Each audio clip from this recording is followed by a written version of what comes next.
dito sa Biblia, ang sabi ng kasulatan ay, yan ang nakalagay dito.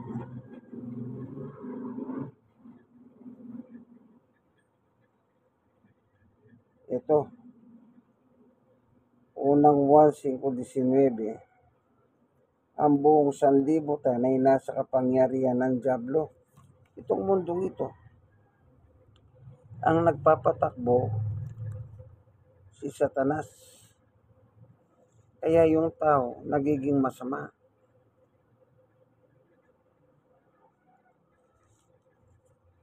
Dahil kinokontrol niya. Dito pa sa unang 1:3-8, ang sabi niya rito, ang nagpapatuloy sa pagkakasala ay kampo ng dyablo, sapagkat sa simula pa'y nagkakasala na ang dyablo. Ibig sabihin, mula pa sa simula, nagkakasala ang dyablo, sabi niya. Kasi nga, ang gusto ng dyablo, kumukontra siya sa Diyos. Gusto ng Diyos mabuti, ang gusto ni Satanas masama, kaya nagkakasala, sabi niya. Ito yung nangyari. Si Satanas hindi naman dating masama. Siya sa lahat ng mga hangel, kumbaga sa lahat ng hangel na nilikha ng Diyos, ang pinaka-the best, si Satanas. Dahil sa kanyang kagandahan, nagmataas siya. Gusto niya kanyang lampasan ang kapangyarihan ng Diyos. Kaya hindi naman papayag ang Diyos na yon na sabi ng Diyos, nilikha lang kita. Kumbaga parang ganito, kung hindi sa akin, hindi ka naman pagkatapos gusto mo, mas mataas ka pa sa akin. Kaya ginawa ng Diyos, nilagpak ngayon dito sa mundo. Nang malagpak naman dito sa mundo, yan na nga, sabi ni Juan, itong buong mundong kinalalagyan natin, the entire universe, sabi niya, nasa ilalim ng kapangyarihan ni Satanas. Isipin mo, 1,000 taon na nang isulat ni Juan ito. Ang nakita na ni Juan noon, kung gaano kasama ang mundo, ang tao. 1,000 taon na, wala pa tayo noon. Nakita niya kung gaano nakasama ang mundong ito nating kinalalagyan. Ngayon lang, itong kasalukuyan natin, nagkakagulo ang gobyerno natin dahil sa kawalang-yahan ng mga nakaupo sa gobyerno. Yung nakarang gobyerno, Duterte, katatapos lang sila na, sabi nga sa komento ng vlogger kagabi, binigyan kayo ng 6 na taon ng mga tao upang gawin ang mabuti sa Pilipinas. Pero anong ginawa ninyo? Problema. Kayo ang naging ugat ng kasalanan dito sa problemang ito, sabi ng mga vlogger. Kauupo lang ni Bongbong Marcos, gusto nila, tanggalin nila, sila na naman ang uupo. Matakaw sa kapangyarihan. Kaya, lahat ng yan ay gawa ng dyablo yan sa tao. Kaya nagkakagulo ang tao. Kaya sumasama ang mundo natin. Ikaw lang sa estado mo lang. Gano'n ang tingin mo kay Ada.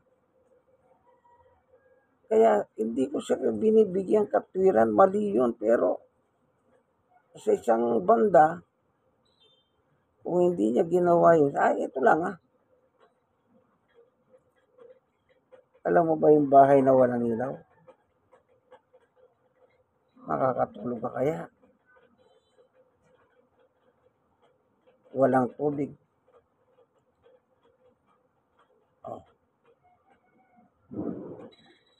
Kaya kung nagawa man niya yan, hindi ko siya binibigyan katwiran. ikaw bilang lalaki ng tahanan, oo, sige sabihin na natin, nandiyan na yan. Wala kang maano. Di sana, sa akin for me, total, nandun ka naman nakatira. Hindi mo na lang sana pinapansin yan na para kung wala. Parang hindi ka nila pabayan mo lang yun. Basta pakita mo lang ng pagpapakabait mo. Sooner or later, magiging ano rin yan eh. Pero yun nga, yung damdamin mo. Kaya sabi ni Satanas, kung saan mahina ang tao, doon niya, sige lang, gawin mo na ito, gawin mo na ito. Ayan, nadali ka na naman. Oh. Unang-una, ito, hindi naman sa parang nag-ano sa'yo. Nagtulak ka na kasi sa panalangin sa Diyos. May problema ka na nga dinadala. Hindi ka pa manalangin sa Diyos. Lumapit sa Diyos na. Sabi ni Jesus, may problema ka, lumapit ka. Ikaw, sinabi mo sa akin, minsan nasumpungan mo yung sarili, pumunta ka ng Quiapo, nagsimba. Okay yun. Pero, kailan, minsan lang yun. Di sana ginawa mo sanang madalas-dalas.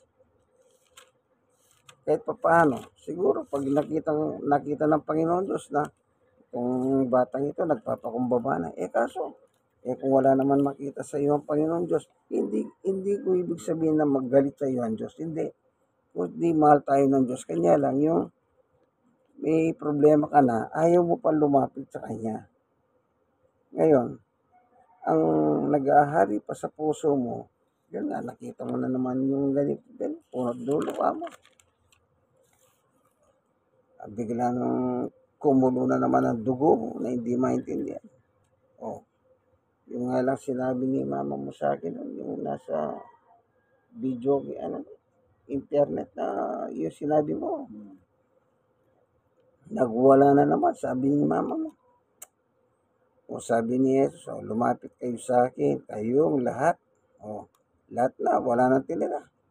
Na nahihirapan at tubang nabibigatan sa inyong mga pasanin. Kaya niyang solusyonan yan, kaya niya pinalalapit lahat. Hindi niya sinabing, lumapit lang yung ganito karami. Hindi, sabi niya, lumapit kayong lahat. Kasi kaya niya naman talaga solusyonan. Ang problema, ang tao, hindi siya makalapit-lapit kasi, unang-una, ba't hindi ka makalapit sa Diyos? Kasi, yung ano ba yan? Kumbaga sa tao, nahihiya ako Parang ganun ba? Hindi Diyos kasi yan, ba't hindi ka tayo lumapit sa Kanya? Nasa ganyang kalagayan ka lang, ba't kaya hindi ka lalapit? Yung kasama ko noon sa simbahan, ewan ko kung nakilala mo si Randy, na parang sinubukan siya ng pagkakataon na hindi na kayanan. Alam mo yung tao na yun, si Randy, parang ikaw. Parang ikaw na yun. Nananakit. Minsan sabi niya sa akin, baka may gusto kang ipapatay. Ako na lang ang papatay. Aba, pambira ka ako. Ako pa yung nutusan mong pumipapatay ako. Bakit? Ano tingin mo sa akin, papatay ng tao?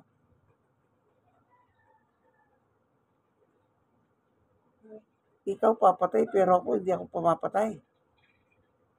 Sabi ko gano'n sa kanya. Sabi ng nanay niya, si Sister Nita, Brother Manny, hanapin mo naman yung anak ko. Huwag mong titigilan. Balik, parang ikaw. Sa kawalang yan. Hindi ko sinabing ganun ka. Dating nakalaya sa droga yun, kaya bumalik sa pagdodroga, sigarilyo, pagbibisyo.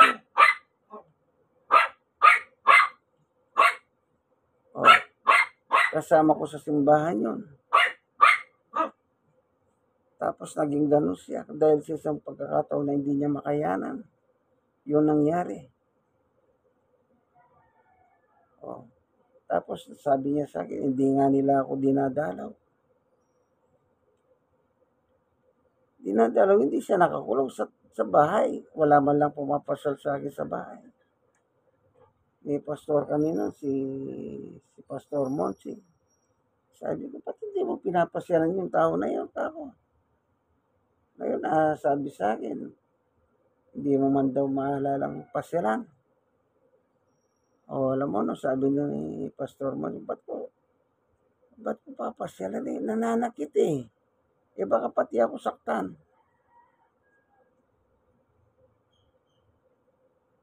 Natakot. Kaya hindi sila dinalaw.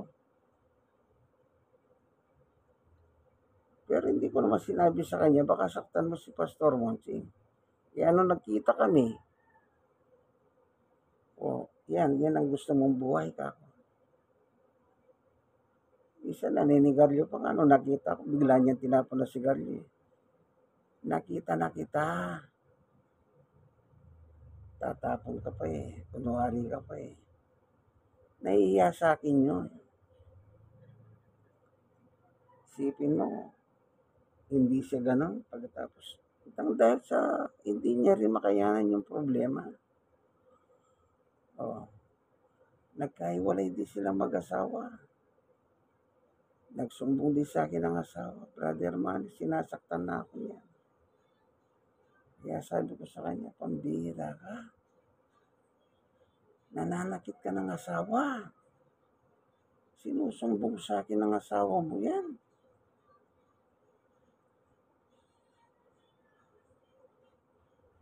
Ganyan ka na ba ngayon, kako?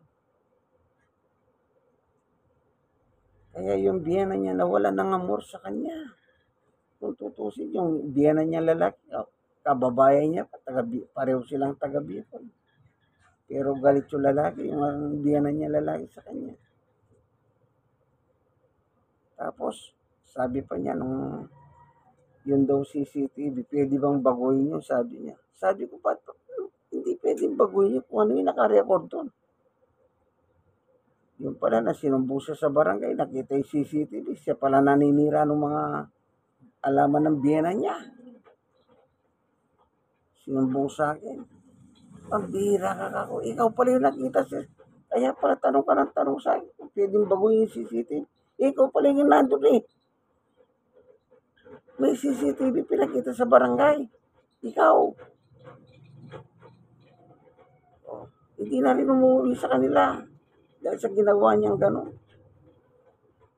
Kita mo yun ha. Kung titignan ko kayong dalawa, mas makadiyos siya. Hindi ko sabi hindi ka makadiyos. Gusto ko lang ipakita sa'yo. Pero, naging gano'n siya.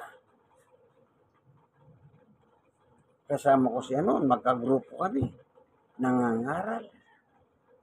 Nang hindi niya makayanan ng isang problema. Bumigay. Pati pagpatay. Kung meron daw akong gusto ipapatay. Ba't sino ipapatay? Di ba naman loko-loko talaga? Baka kilala mo yun. Nagmaneho ng tricycle dyan sa SM. Ang tawag sa kanya, negro. Kasi maitim siya. Naging basag sa kanya. Pag hinanap ko siya, asa si negro? Hindi alam kung ano talaga pangalan niya. O Randy o ano. Basta sinabi mo negro, kilala na siya. Pero tignan mo. Kakadasal. Ayun, nakabalik sa Panginoong Diyos. Ngayon, nasa Bicol na. Pero naghiwalay na silang mag-asawa. Isipin mo yan. Ang nangyari lang sa iyo, nakalimot ka sa Diyos. Sinabi, nakapagawi ka. Nangyari lang, misa lang siguro yun. Pero kung sana ginawa mo, madalas, baka sakali, may makita ang Diyos naman sa iyo, kahit pa paano. Kaso, may problema ka na nga, sabi ni Jesus, may problema, ali kayo. Kaya ayaw mo pa lumapit. Mas nanaig pa sa iyo yung kapangyarihan ng diablo. Yan nga, yung kwento mo yan. Yung kwento ng mama mo. Sabi ni mama mo, napatawad ko na.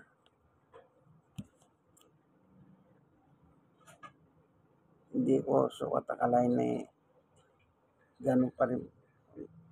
Yan, naintindihan kita. Gusto na gawin na yun. Sabi ko nga sa inyo, nakalampas ko na yun. Yung biglang pagkikita sumabay, parang sinabay pa. Yun na nga, nagpapahala-hala yun eh. Parang sabi nga ng mga pastor eh, parang multong nagmumulto. Pag hindi ko inano eh, parang paano ako sa sarili ko, ano yun, thank you lang yun, ganun lang yun.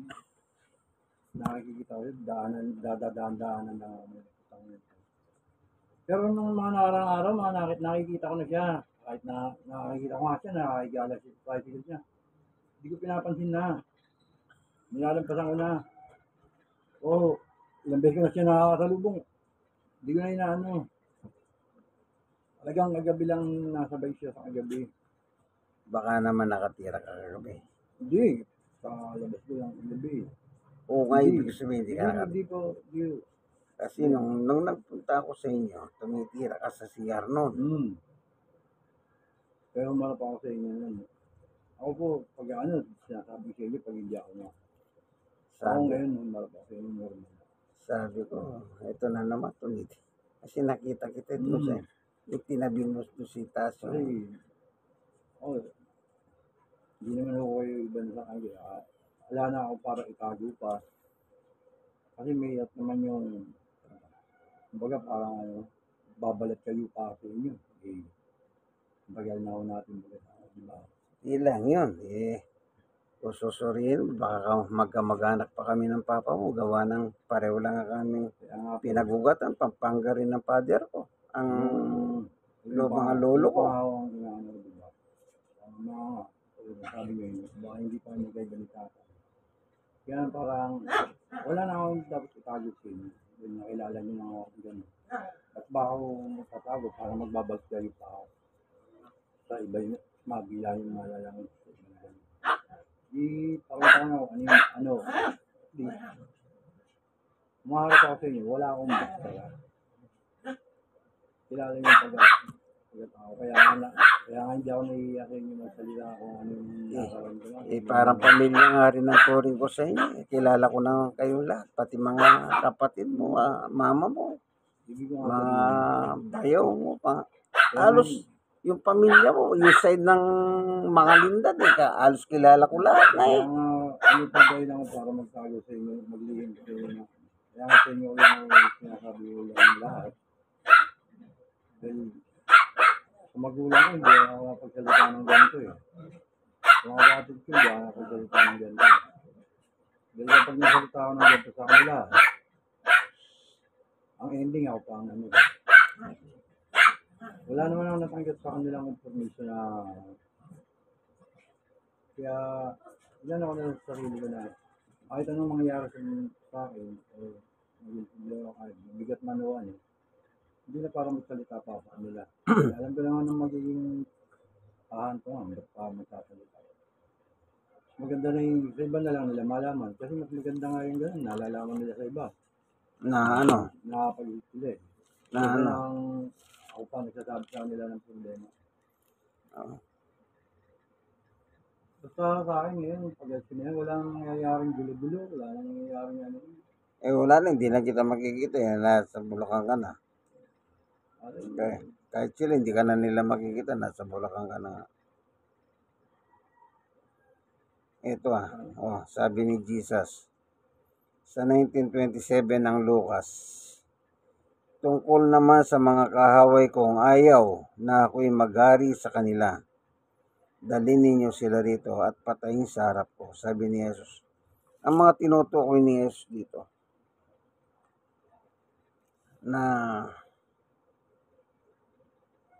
tungkol naman sa mga kahaway kong ayaw na ako'y maghari sa kanila. Yan. Mga taong ayaw nilang maging hari si Jesus sa kanilang buhay. Kasi kung isusuko mong buhay mo kay Jesus bilang hari, magiging maayos ang buhay ng isang tao. Kahit gaano kabigat ang problema. Sabi niya nga, gaano man kabigat ang yung problema, dala-dala, lapit kayo sa akin. Ibig sabihin, tanging siya lang makabigay ng solusyon. Ngayon itong mga taong ito, kaya hindi lumalapit, hindi nila gustong maging ari si Jesus sa buhay nila. Kasi pag naging ari si Jesus sa buhay mo, lahat ng gusto ni Jesus bilang ari, yun naman ang ayaw ni Satanas. Timbawa, sabi ni Jesus, ayaw ko ng may bisyo. Ang sabi ni Satanas, aba hindi pwede yan, gusto ko may bisyo. Kumbaga, sa side ni Satanas, ni Jesus, gusto niya mapabuti ang tao. Sa side ni Satanas, gusto ko mapasama yan. Gusto ko sila makasama sa impyerno. Kasi itatapos sa impyerno si Satanas. Kaya nga ginawa yung impyerno ng Diyos dahil kay Satanas lang. At saka mga anghel sa langit na nagrebelde sa Diyos. Hindi kasali ang tao ron. Pero darating ang panahon, may tao sa impyerno. Ito, sabi ni Jesus, darating ang panahon, magkakaroon ng tao sa impyerno. Sa ngayon, wala pa. Darating pa lang ang panahon na itong mga taong hindi nagsisuko sa Kanya hanggang inabot sila ng kamatayan nila, yun ang pupunta sa impyerno pagdating ng araw. O sabi ni Jesus, sasabihin naman niya na nasa kaliwa sa Mateo 25:41, lumayo kayo sa harapan ko, kayong mga isinumpa. Doon kayo sa apoy na di namamatay, na inihanda para sa dyablo at sa kanyang mga kampon. Tuloy, yung mga taong ito, sinasabi niya, kampong kayo ni Satanas. Na anong sabi niya? Lumayo kayo sa akin. Samantalang nung pinalalapit ko kayo, ayaw nyo.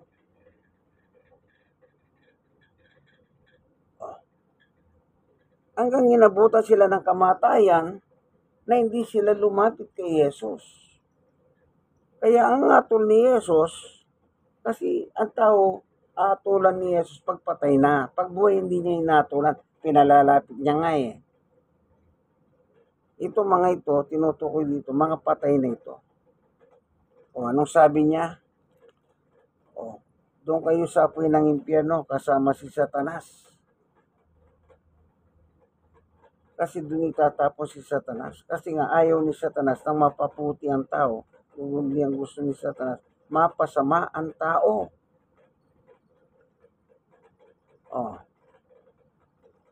Kaya may problema ka na nga, ayaw mo pa lumapit.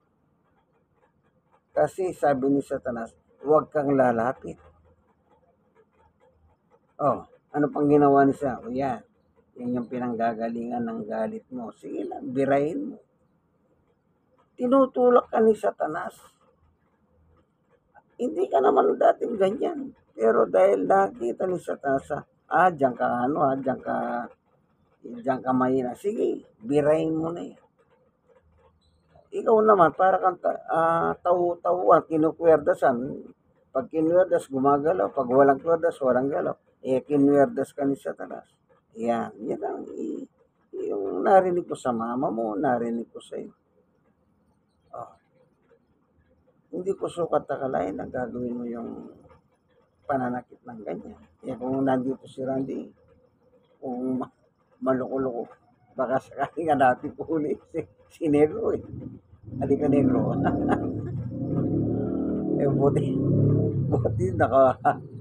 buti nakahalpas na si Negro. Buti nga ako, nakatakbo ko yun. Nakakalamat din ako. Ikaw talaga. Nagpapasalamat ka. Dahil inaabot sa akin sa kabilang bahay yung tatay ng kaibigan ko, inaabot sa akin yung baril eh. Dalig, yari mo na yan. Panginoon, gabi yan. Bira pala sa buhay mo eh. Yari mo yan. Yung bahay, tatlong hakbang inakabuka. Paglabas ko yun, hindi ko na inabutan. Talagang blackout na yung sa kanya agad. Kaya sabi ko, Tapusin ko na to kao para Ayun nga, tatakbo eh. yun nga ang trabaho ni Satanas. Kaya ibinulusok dito sa mundo upang tayong mga tao naman ang guluhin niya, ligligin niya. Nagkataon, isa ka sa mga naliliglig niya. Kasi nga, dahil ayaw mong papasukin si Jesus sa iyong buhay. Sabi ko nga sa iyo, si Negro nga eh, kasama ko na siya. Nadali pa. Buti nakabalik pa siya. Kita mo? Hindi ko sukat akalain na magiging ganon yung si Negro. O, nasabi sa akin niya, si Negro po, parang parang merong sinasabi si Negro dito ako. O, kita mo? Wala na eh. Kumbaga, patapon na rin eh. Siga-siga siya dyan. Sa mga nagmumotor. Kaya sabi ng nanay niya, huwag mong tigilan hanggang sa nagkatagpo nga kami. Alam mo ano sabi niya sa akin? Kanina ka pa ba dyan? Oo, pinagmamasdan lang kita. Bakit di mo ako nakita?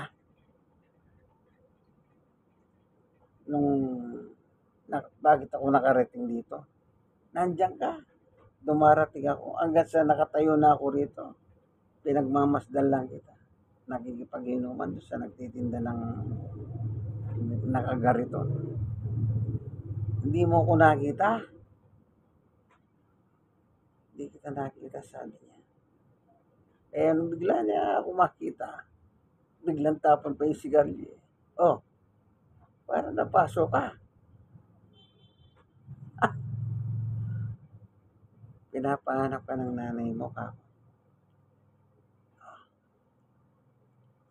Salamat naman, nagkita tayo. Magbuhat noon, hindi ko na sa tinigilan. Napalalahanan siya. Kaya sabi ng nanay niya, salamat. Nakita ko na po ako. Si Negro.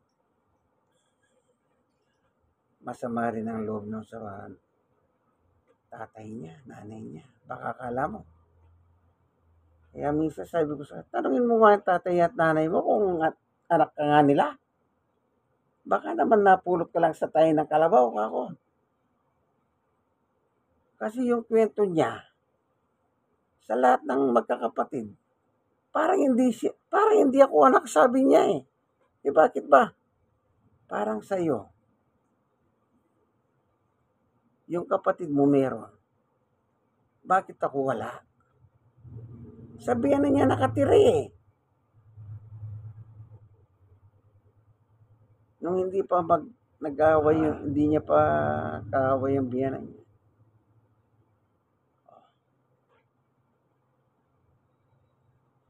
Kaya tuloy na sabi ko, tanong mo sa magulang mo. Baka naman hindi ka anak. Kasi hindi naman sa pagmamata, tignan ko yung mga kapatid niya, tsaka titignan ko siya. Ibang kulay niya. Kaya nga Negro ang tawag sa kanya. Eh samantalang yung mga kapatid niya mapuputi. Kaya tanungin mo nga mama mo kung anak ka niya. Baka napulot ka lang. Tsaka yung pagtrato. Yung kapatid ko, sabi niya, sila meron, bata ko wala. Oh. Parang sa'yo rin. Sa nakikita mo, parang bakit sila meron, ako wala. Yun ang nagiging rason, Pero kung sinuko mo lang sana totally ang buhay mo kay Jesus, sana umayos pa yan. Pero sabi nga ni Jesus, yung taong nabubuhay, hindi niya inuusgahan. Hindi niya inuusgahan ng tao. kundi patuloy niyang minamahal. Yung si Magdalena, alam mo ba kaya meron kantang Magdalena? Galing sa Biblia yan. Mababang lipad. Hostes. Si Magdalena sa Biblia, hostes din. Nung nakita siya ng mga tao, eto, Panginoon, dinala niya si Magdalena.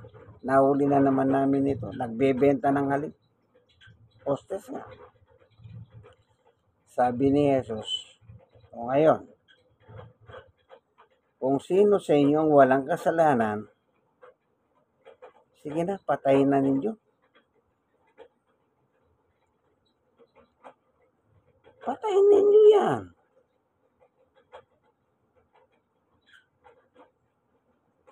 Pagkatapos, nakatungo si Jesus, sumusulat sa lupa. Nang pagtingala ni Jesus, oh, Magdalena, nasa na yung nagsusumbong na ganito ka, ganyan ka? Hindi ka ba nila sinaktan o tinangkang patayin? Sabi ni Magdalena, wala na po sila. Pero ang utos ni Jesus, sige na, patayin niyo yan. Nagsumbong pa sila kay Jesus. Nahuli namin, nagbebenta ng haliw. Di patayin niyo, sabi niya. Sabi ni Jesus, ako man, Magdalena, hindi rin kita aatulan. Kaya si Jesus, hindi umatol ng taong patay ng buhay. Pagpatay ka na doon, yun. Sige, doon kayo sa impyerno. Mga patay na yun eh. Pero habang nabubuhay, sabi niya kay Magdalena, hindi rin kita aatulan. Umuwi ka na at huwag ka nang muling magkasa. Ibig sabihin, umuwi ka na, huwag ka nang mag-hostes. Kasi masama yan. O, tingnan natin ang Biblia pa. Ano nakalagay? Isinugo ng Diyos ang kanyang anak si Jesus, hindi upang atulan ng parusa ang sanlibutan, tayo yun, kundi upang iligtas ito sa pamamagitan niya. O, anong layunin ni Jesus? Kaya siya naparito, iligtas tayo, hindi upang parusahan. O, ikaw, sa tingin mo, marami ka na bang ginawang kasalanan o wala? Pwede ka na rin sentensyahin ni Jesus, pero hindi ka niya sinisintensya. Kita mo, no? Di ba? Pero hanggang ngayon, ito, nakaharap ka sa akin, buhay ka. Pero yung mga iba, doon sa lugar mo, di ba? Sa likod ko lang, alam ko yun. Nagba-Bible study ako. Nung makuha si Marlon. Pero walang nakuha sa kanya. Nakita lang sa picture. Kung sino yung nag-video, taga ron. Siyempre, kaya nandun, nagtitinda sila, kabuhayan. Siguro, sinutso na kesyo, ginagawang yung tindahan. Pero alam ko talaga nagtinda rin si Marlon. Ayun, hindi ko din alam kung totoo kasi sabi niya sa akin. Kasi dati nagpapasabay sa akin yun. Hindi ko na ano. Kaya hindi niya tinuloy talaga. Hindi talaga. Ayun. Nung araw, nakita ko si Tunet doon. Nakita ko ni Tunet. Napagano na. Tapos sabi ko kay Marlon, tanungin mo nga si Tunet, anong ginagawa rito? Hindi ko alam yun ha. Ano sabi ni Tunet? Bibili lang ako ng candy. Kaya sabi ni Marlon, bibili kang candy dito.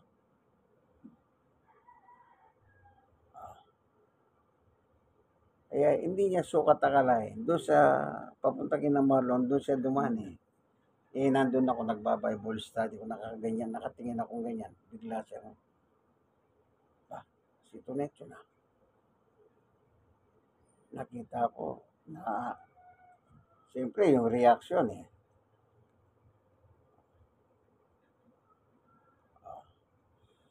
kailan lang, Yung patay sa highway. Hmm. Si ano, pakilala mo yun eh.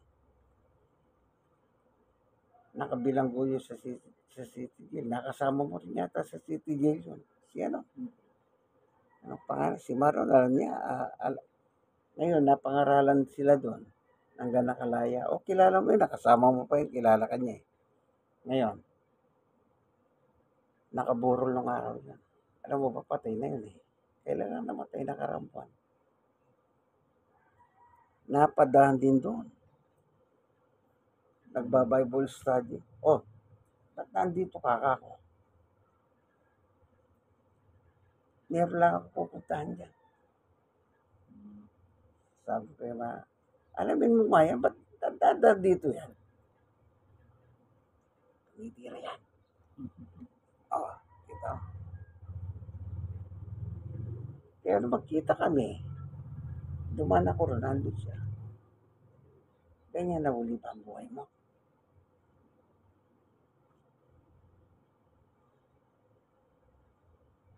Nakalaya ka na. Kilala mo yun, hindi ko lang malaman ng sa highway siya. Pag Herbosa, pag highway na ganyan, dito yung bahay. Pugo. May court na Emilio nakatira. Hindi, anong port? Hindi. Galing ka, sandali. Sige po, hanggang dito na lamang ang video ito. Ano po? Naipaksa ko lang po yun sa isang Bible study. Kaya kung nakikinig po kayo ng video ito, sana meron po kayo natutunan. Kaibigan. Ang mundo natin ngayon, nakita nyo po, magulo ng Pilipinas dahil pinagugulo ng mga politikos. Sila ang sani ng kaguluhan sa gawa ng kapangyarihan. Kaibigan, like, share na share. Kayo nagsishare, mag-share po kayo. Pwede rin naman kayo mag-comment. Huwag nyo lang ako murahin. Hindi ko naman kayo minumuri. At ang aking ginagawa, ito nagbabasa po ako ng Biblia.